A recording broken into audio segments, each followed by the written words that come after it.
like everything else, we are making a big deal out of women on boards.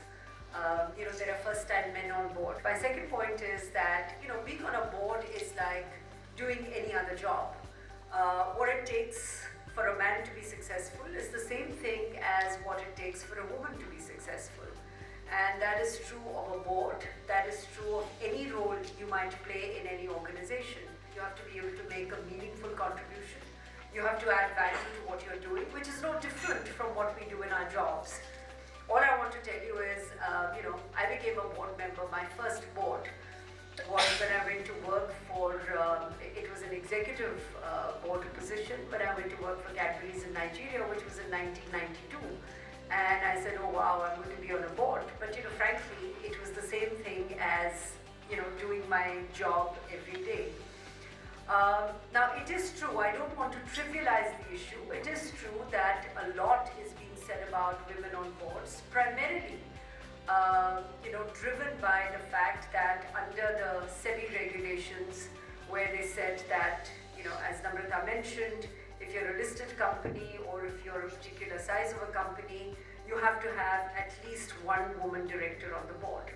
And personally, I believe that in a country like India, quotas are not a bad thing. It's a good thing because it gets us into the boardroom, because otherwise, boardrooms tend to be the old boys club. And I can tell you, for a lot of, companies in India which are led, founded and driven by promoters, in the olden days, it used to be who I knew, who I could get on my board.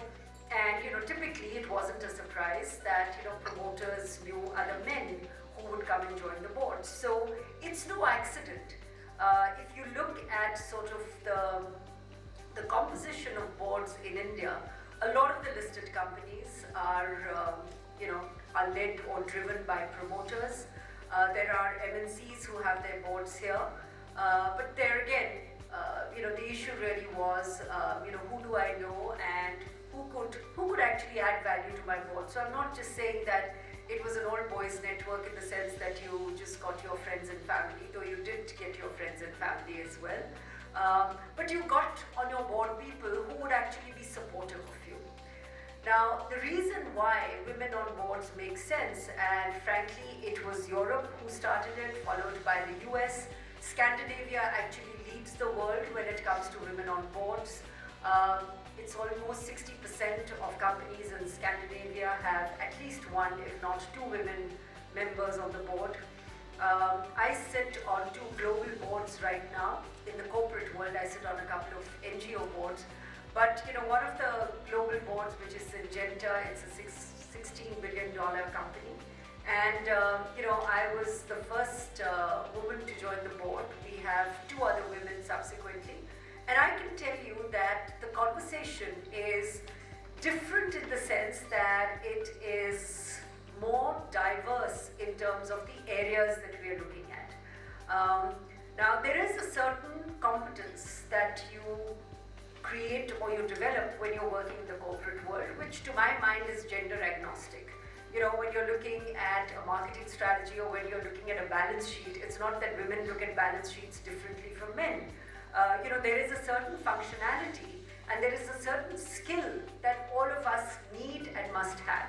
Now, if you don't have the skill or if you don't have competence in a particular area, you have no business to be on the board, whether you're a man or a woman. But I am taking as a given that we are where we are, all of you are here, because all of you have worked on, developed and proven your functional skills in the areas in which you've grown up in functions, which makes you very good candidates, which makes all of us very good candidates to go and join boards. Now, what do boards do differently from what management does? I think boards, good boards, certainly work with the management, and I think good boards really focus on 3 things. Good boards work on strategy for the enterprise along with the management. Good boards work on people, and good boards work on governance.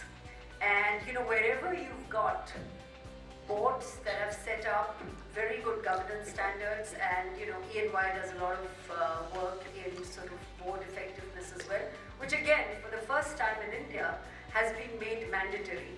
So when we look at what has changed in the Indian landscape, I think the quota for women is only one of the many things that has happened. And let's not give it too much of importance or attention, though it is very important. What has also happened is that governance has been tightened. Every company is now required to have certain committees which may or may not have existed earlier. And the entire subject of board succession, the entire subject of CEO succession, the entire subject of key management personnel in boards is the prerogative of the Nominations and Remunerations Committee. So what has happened as a result of the new guidelines that SEBI issued, which came into effect this year, or effective 2014, is actually strengthening a large number of board processes, of which one was making it mandatory for companies of a certain description to have women on their boards. Now there's a lot of work, there's a lot of research work which says that boards that have more women actually end up performing better, and so on and so forth. Now that is true of diversity in the workplace as well. And there's another point that I am a big believer in, which it's a little bit different from a lot of what a lot of people end up thinking. When we are talking about diversity, gender is only one aspect of diversity. I think diversity of experience, diversity of exposure, diversity of thought, diversity of leadership, those are far more significant than just having a woman on the board. But I think it makes it easier for everybody to understand. You look at Europe, working in Spain is very different from working in the UK.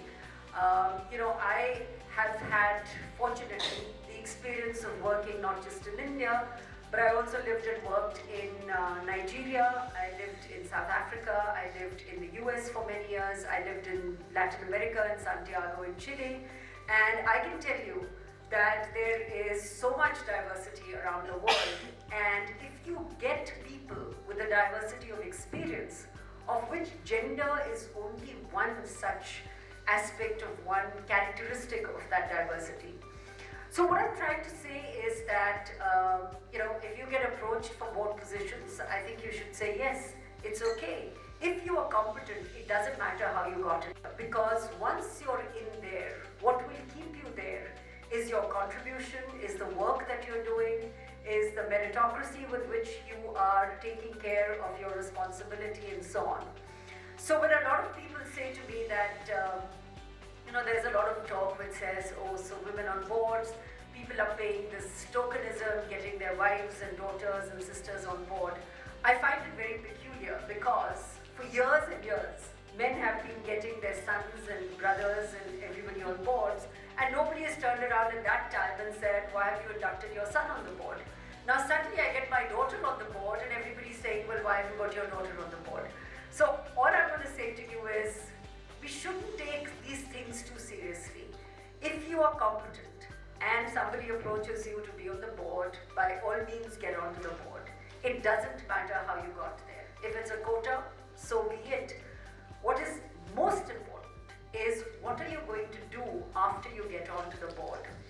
I think people take things lightheartedly when people who are not competent either get to boards or get to positions they otherwise would not have got to. And that is true, as much true for a man as it is for a woman. So if you've got the competency, nothing else matters. If you don't have the competency, also nothing else matters, because you'll get caught out very soon. And your gender is not going to protect you, or well, if it's your father's company, your father will certainly protect you. But it doesn't really matter. I think the bigger point I want to make is that all of us are here because we've done very good work, which has promoted us, which has taken us into positions of seniority and leadership. and we have to be very proud of our accomplishments.